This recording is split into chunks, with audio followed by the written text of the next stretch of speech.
Let's talk about the 4:30 movie. It's the new film directed by Kevin Smith. It is it part of the View Askewniverse? If you know what the View Askewniverse is, that's all Kevin Smith's films all kind of connect in some way. This film may connect. It's set in 1986. It's the story of a group of young friends. They're very close.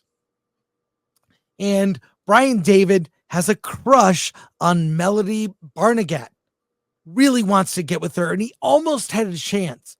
They were in the pool together. She was in a swimsuit, and she said, "You can touch him. You can touch him." And Brian hesitated, but he's not going to let that stop him.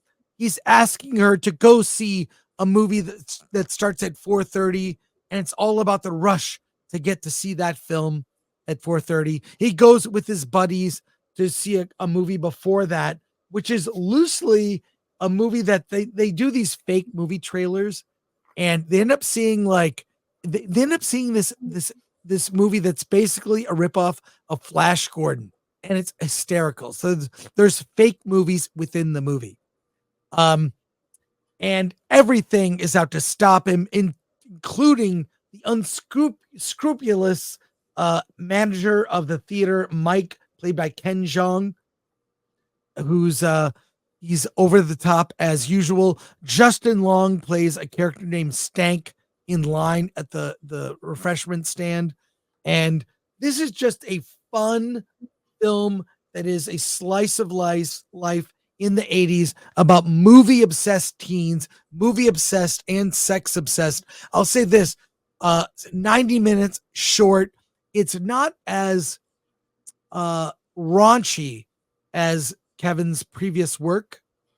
And in a way, it's kind of a soft prequel to Clerks. I don't want to say, but watch the whole film. You kind of think like, oh, this is like a prequel to Clerks.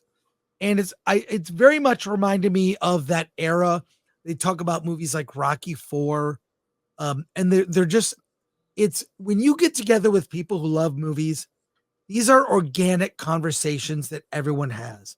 Austin Zajur plays Brian David. He's very good. And Sienna Agudong plays Melody. Really good young actors. I mean, they have chemistry. They are likable. Austin is really a standout in this. I think you're going to see him pop up in other movies. It's a Kevin Smith movie where he really lets the characters kind of take center stage. And I don't think he's in the movie, Kevin. No cameo by him. I didn't notice it. But it's if you like Kevin's movies and you like movies where characters talk about film, this is that. It's Know My Old Ass. You know, you're not going to be weeping at the end, but it's a very solid, fun, slice of life, coming of age teen movie in a specific era, 1986. And it's all centered. The whole thing, most of the movie takes place once they get to the movie theater. It's all at the movie theater. You know, sneaking into the movie theater through the back, annoying ushers. It's all about the day in the life of a theater and one goal: to get with Melody. That's all Brian wants, is to get with the cute girl who he wants a second chance with. So I really enjoyed it. I laughed. It's not going to be I know not everybody is into Kevin Smith. It's not preachy. It's not, it's not like I say, it's almost like it is rated R, but I got to say it's pretty light for Kevin. Like, it may be rated R, but there's not it's not as over the top as his other films. It sounds like Kevin Smith without edge. Yeah, but no, it has edge. It's just not as raunchy. Yeah. So I mean, the other thing is, it feels like Kevin Smith is going back to old Kevin Smith, and the question is he too old to do old Kevin Smith? This is really, you could tell he put heart in this. Yeah. I mean, Kevin Smith, he wears his heart on his sleeve, especially after he survived the heart attack, changed his health diet and everything. Like I relate to that. Like he's a softie. So this movie is Kevin as a softie. This is like it's probably based, I don't know for a fact. I'm guessing it's based on a real memory of a girl he liked. It has that kind of realism, you know, and I love the movie, and parts of it are over the top and kind of dumb. I like that. It's fine. Like, look, I'm not embarrassed. I like Kevin Smith movies, and this is just light. It's Kevin Smith light, but it has heart. So that I really that's what I was going to ask is where does this fit in the pantheon of Kevin Smith movies? And it seems like maybe it's kind of like if Kevin Smith did a short film, and or if this was his first movie, basically. Well, it is sort of a soft prequel to Clerks in a way, because it's about that era, right? That mid 80s movie obsessed teen who has the hots for a young girl, and the cast really makes it.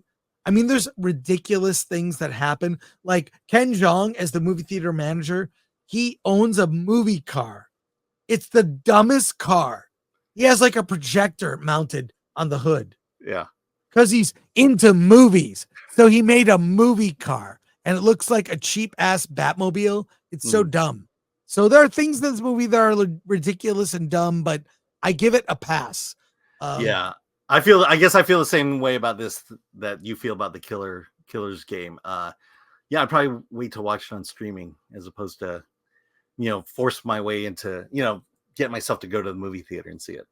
Well, it was only playing at one theater, so we went to see it. I'm sure it'll be on VOD and streaming shortly, but soon, soft recommend from me, a hard recommend if you're a Kevin Smith fan. I give it a 7. Yeah. Oh, by the way, he plays a character called Quiet Robert. Get out of here. I didn't notice him. I thought, well, I don't see him in the credits. Yeah. But and the movie trailers for the fake movies are so funny. There's one about a nun that's a nun by day and a whore by night, played by his daughter Harley. His daughter Harley, by the way, who was at the screening we were at. She was there with some people from the film. So, yeah, no, I enjoyed it. It's it's not woke or preachy or whatever. Just a solid coming of age movie, obsessed teen movie. So fun. Even though it's R-rated, it didn't feel R-rated for a Kevin Smith film.